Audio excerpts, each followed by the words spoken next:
It's Monday morning. Welcome to Sport This Morning. I'm Cecilia Amogbe. It's great to have you join us again. I'm Tayo Salam. Always a delight to have you join us to talk sports. I'm Austin Okonakpan. We'll begin the show this morning with the Nigeria Professional Football League. Now, after seeing games over the weekend, we can tell you confidently that things are now getting intense. We have a new leader on the table. There was drama at Niger Tornadoes. More drama in just the Nigeria Professional Football League will get us talking this morning.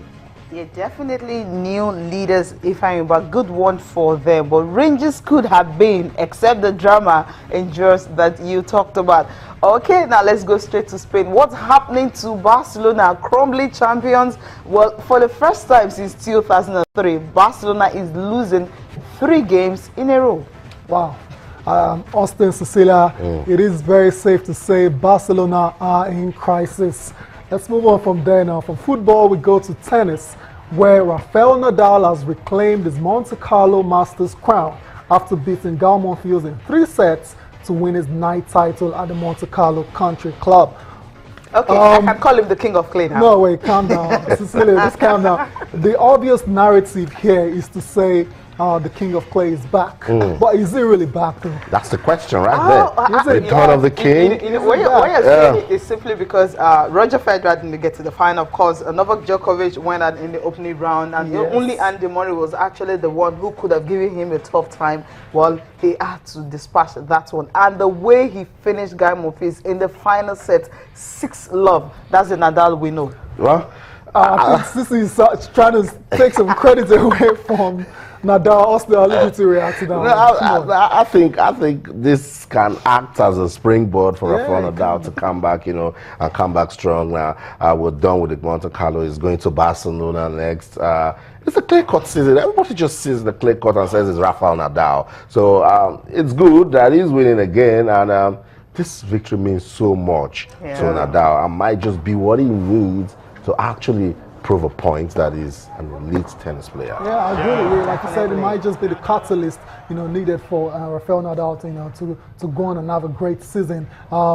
If you recall, this is first ATP Masters 1000 title in almost 2 years. That's a long time for a top echelon player like Rafael Nadal. So to see him win, surely it's going to give him a shot of confidence going into the French Open, where he's going to be bidding to win a 10th title. Right now he's won 9 at the Monte Carlo, and like I said, it's going to Barcelona next. And if he can build momentum, a winning momentum going into the French Open, then I don't see a reason why Nadal can't win out of that French Open title. I think he can, because if you look at after the game, he says it's been a very, very important week for him, and this victory actually confirmed that he is better. For him to have said that, we look at his history in the last 2-3 years, so to speak. I mean, it's his first victory this year of 2016, and of course he has won only 3 games, and that was in 2015. He won just 3 at tournaments, and that shows you that, well, this man is someone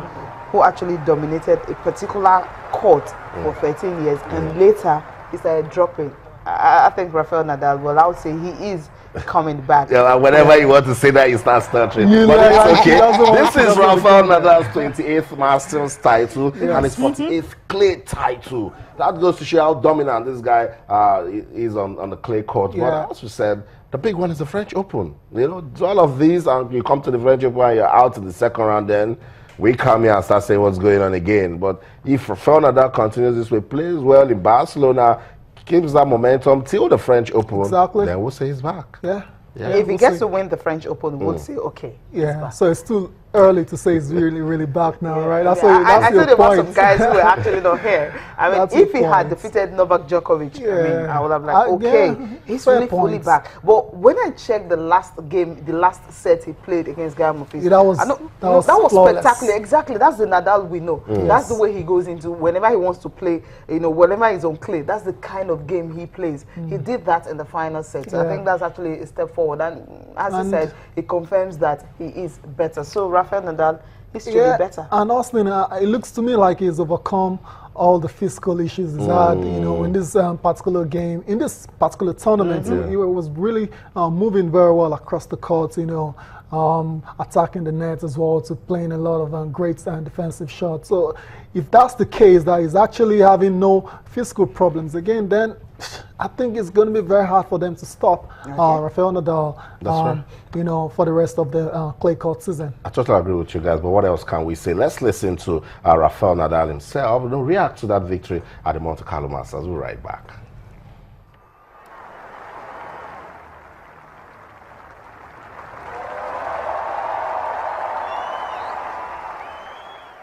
Well, very happy. You know, it have been a probably tough match. You know, I felt that I needed to hit more with my forehand. You know? It was tough to find that feeling. You know, but in the third, the most important moment, I think I decided myself to say, okay, now I have to go for the shots. You know, and I have to hit my forehand deeper and going more for a winner. You know? And I did, and that was the difference. The first two sets was unbelievable tough.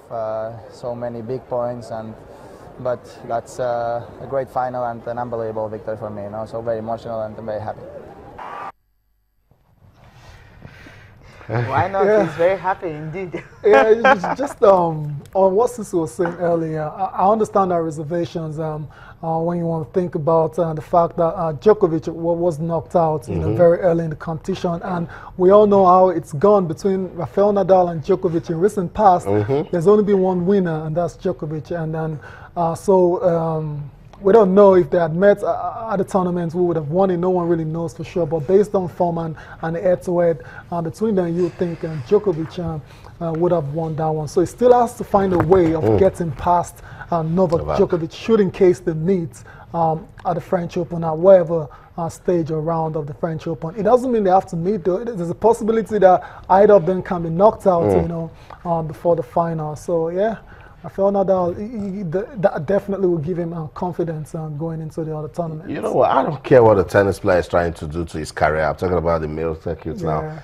Whether you're trying to come up or trying to go, you know, give a new form, beat Novak Djokovic, and your career will take a spin. The moment you beat Novak Djokovic, I'm for Nadal and this win. Yeah, I'm not taking anything off Guy Monfils, but I'd have loved to see some, you know, perseverance play from Stanislas Wawrinka against Nadal, you know, but a win is a win. Yeah, a win is a win, and he actually really played some tough opponents to get to the final. I mean, Murray as well. Yeah, you know, Murray in the semis as well. So yeah, it's a good win for Rafael Nadal, and that's his 28th Masters 1000 title. Wow. He's now tied with Novak Djokovic and Roger Federer. I don't know if he's going to win another one. It's just you know, a couple of crowns behind, and the great Andy Agassi as well. And he hasn't won this one still. I'm talking about the Monte Carlo Masters. He's actually missing this trophy cabinet. You can't win them all. That's sometimes you can't. Novak Djokovic is winning, you know. Just take a further push next year. Just see how you can just add it to your collection. Rafael Nadal will be pleased that we're saying these things, you know, mixing in with the big guys. Because that's where Rafael Nadal belongs. He's a big boy. Yeah, let's leave the tennis. 5th ranked now. What are you saying? Come on, you know what's been going on, Rafael Nadal, in the last 4 years. Anyway, we'll leave the tennis court now and go to the racetracks. As guys, it's still Mercedes. I mean, it's still Mercedes. But not another bad luck.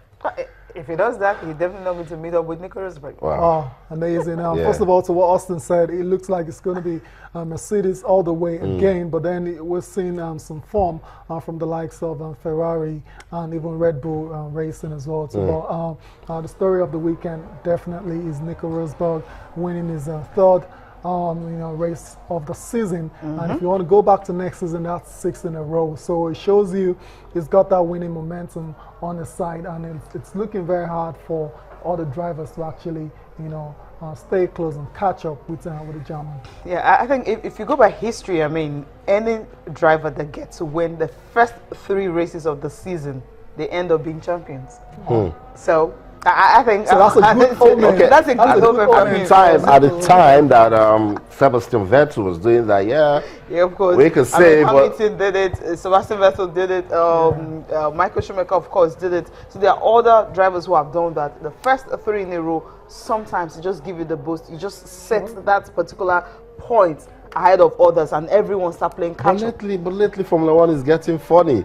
Win the first 5 games, 5 races in a row, and then you get 3 crashes. That's it. That's all. Your season is over. But what I'm saying, I mean, or mechanical failure. It is just 3. You need just 3, and it's all over. It hasn't happened recently. That's my point. It hasn't happened recently, and for Nico Rosberg to have been able to hold on. I mean, Lewis Hamilton started from the back and he finished 7th. I think that's another thing I was just looking at for. How was he able to do that? It shows he's also a very, very good driver. He's a great driver. You can't take that away from him. He's driving a fast car, you know. Yeah, and this is about strategies. When am I going to change from the medium tires to the compact tires to the hard tires? When should I do the pit stop? You know, sometimes you look at Formula One and you think it's just about speed. No, you're calculating the guy in front of you. When is he going to go into the pits? When is he changing tires? You know, and that's why when you see Mercedes and Red Bull, when Red Bull was really dominant, that's what the likes of Sebastian Vettel and what's the name? The guy McWeber. That's what they were doing, and they were dominant. But recently, it's not been the case. But it's good to see Red Bull on the podium again. Yeah, it's good to see Red Bull and Daniel Kiat, you know, finishing 3rd in that particular race. And we'll just quickly, surely we have to talk about Lewis Hamilton. Hamilton this season hasn't been himself, and there's been a lot of talk about him being distracted, you know, being distracted by the hip-hop world out there, you know, hanging with the Kardashians and all. Like, it's not focusing. I'm Cecilia, I know you've been following. Come on, why you have to find him in this one? No, what I think is, you know, I understand. Everyone is saying he's distracted, but I felt he started at the back of the grid. I'll give that to him. Yeah. You know, how many drivers will be able to make it up to 7th? You know, finish in the top 10. Yeah, I think that's also he battled his way, you know, to finish that. That also is cool for him. But I think he actually needs to focus. That's just it. He needs to focus. He says he has no joker left, so he doesn't want any more bad luck. If you do not want any more bad luck, you hang out with the. You know, at some point it was third at that race. That showed how good it is. So maybe I think it's a bit distracting. The car couldn't push, you know, any further. Talk to me about sustaining success. I always say it's tough, it's difficult sustaining success. I mean, it's won twice now. You know, back to back at the time that I didn't get it for a while when Sebastian Vettel was all about Formula One, and then he was able to break that story for us, start saying something different. So, and again, people are forgetting that it was a tough fight between him and Rosberg last season. So Rosberg has seen the need to improve. Exactly, but right now the fight is not even there because 36 points behind. I mean, that's huge. But that's massive. I understand. You know what I'm saying. I know you talked about 3 crashes. Well, how often does that happen? Well, it's always difficult. It doesn't happen. You do the wrong thing, they give you a penalty. Also start from the back. It doesn't happen. You know, that's what happened to Hamilton. So a lot of things can just happen. So forget about this point. We still have a lot of races to go. Okay, let's listen to some of the drivers from the Chinese Grand Prix. It's all about cars, speed, fun, right here. We'll be right back.